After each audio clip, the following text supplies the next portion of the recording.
Hello everybody, my name is Craig Bennett and I'm the founder and owner of Tech Reviews Nope. And today I am going to talk about what is a cloud service. Now I'm going to be using one of Cisco's tools, a packet tracer, and basically this is a simulation on how packages come across, and a lot of people actually use this tool so when they're making a network they can see how the network will work before they actually make it, because it's a lot easier to change things within here than in the real world. So as far as things goes, I'm going to primarily talk about 4 types of clouds, and I'm going to try to be light on them. I'm not going to get into too super detail, but I'm going to help you out on understanding the overall on what a cloud service is. So let's get on into it. So as far as things goes, I should be showing a picture of what a cloud icon is, and chances are you've seen this, and there's several theories on why this icon is used. First off, the biggest theory is that it's a lot easier to see this versus this, and it gets a lot worse a lot fast. But this is just going to be a basic overview. So there's the second theory is if you look at a cloud, it basically looks like a giant thing. In reality, it's just a bunch of hydrogen and oxygen molecules, where here it looks like a big thing, when in reality it's just a bunch of servers or computers or something like that that's sharing the workload. So as far as this goes, basically we got 4 different types of clouds. We got internal, basically we got local clouds and foreign clouds. There's different names depending on who you're talking to, but basically this gets down to it's something that shares the workload in some type of way that is not part of your device. So we're going to be using a PDA or a smartphone or whatever for a example, and on the local I'm going to show you a example of that, of how it works as far as the packages going across, but the rest of this I'm just going to leave as is. So as far as things goes, let's start with something like Dropbox. Dropbox you might be familiar with, where if you take a picture, if you got a service, and if you got hooked up to your phone, basically, and if the phone's hooked up to the internet, basically automatically the picture will be loaded up to the internet, to their side, and it will be on their servers. So basically what happens is when your phone sends out the image, it goes through their internet, the package goes through their server or their switches, directing it to the right servers. I don't know all the internal between here and here, but basically the end result is it's on servers. Now one picture might be on one server, another be on another server, and so on. And one thing I can't show on here, and I really wouldn't because I'm talking about basic stuff, one thing they do end up doing is they link the servers together, so if one goes down, then chances are your pictures are backed up on another server. That way you always have access to it no matter what. And Facebook's famous for doing this, and Google's famous for doing this. So it's a common practice. But basically what ends up happening is your phone sends out an image, it goes on their servers on the hard drives. Now you can end up setting up your own stuff on your local network, and I'll talk a little bit about this towards the end of this. And basically you can make your own Dropbox for your own network. So let's talk about the second type of cloud service. In fact, let's talk about the researcher type of cloud. So what you're probably seeing more and more often is researchers asking you to donate portions of your computer. That way it'll help them in their research. Basically what happens is, instead of a researcher or researchers end up using all their resources on their computers, which they still do, is they end up allocating some of what they need to know on different areas of the world. So, for example, if they want to know what 1 plus 1 is, just a light example, they send a thing out. If you on your computer, put on the proper software, basically it goes to your computer. When your computer either goes on idle or however you have it set up, it tries to answer it, and the signal will go back, and they'll see what 1 plus 1 is. What tends to happen 9 times out of 10 is they look at protein foldings. They look at one part of it, they send it off to one computer or one group of computers.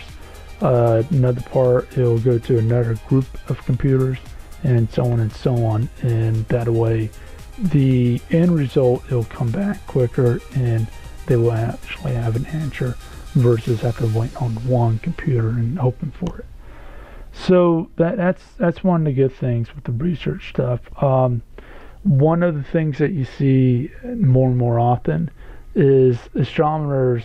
You'll see they're talking about they're taking so many pictures, and they don't have enough servers and enough computers and stuff to basically stitch the pictures together. So basically what they do is they ask for people for their help of portions of their servers, their computers, their whatnot, and the end result is your computer tries to work with other computers to try to stitch a part of one picture, another group does another picture, and so on and so on. And they're able to actually accomplish more that way by far than the old way of having to use the resources that they have, and that's it. So as far as the next, we're going to talk about your having your own Dropbox type of deal. So let's say you are at your hotel of some type, and you want some pictures from your server. Say you got a server at your house, you made it, and you set up the stuff so you can access it remotely as a cloud service. Or maybe you program it so well that you have an application on your phone and you can just access it through that without putting in all the code and whatnot. Basically what happens is you send a signal out, it goes through the internet, it goes in through your internet, goes into your server, your computer or whatever, and it grabs the picture or whatever and brings it back. You might have to log in, you might have to do a bunch of things depending on how you set up, but the end result's all the same. You get your picture, you get your document, you get whatever you want, but even still, your pictures or whatever might be on the other side of the world or the other side of wherever, or it can be downstream. It doesn't matter. The end result's always the same, given that your stuff has access to the internet. And that's pretty important. Why don't you see more of that? Well, there's several reasons.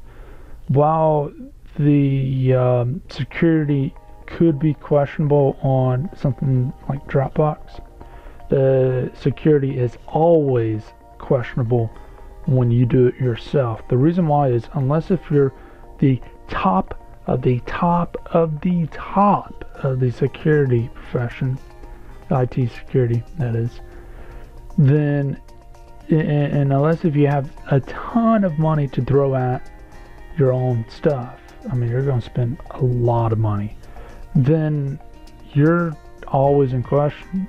I mean someone can easily grab your packages going through. Obviously you can encrypt them and everything else.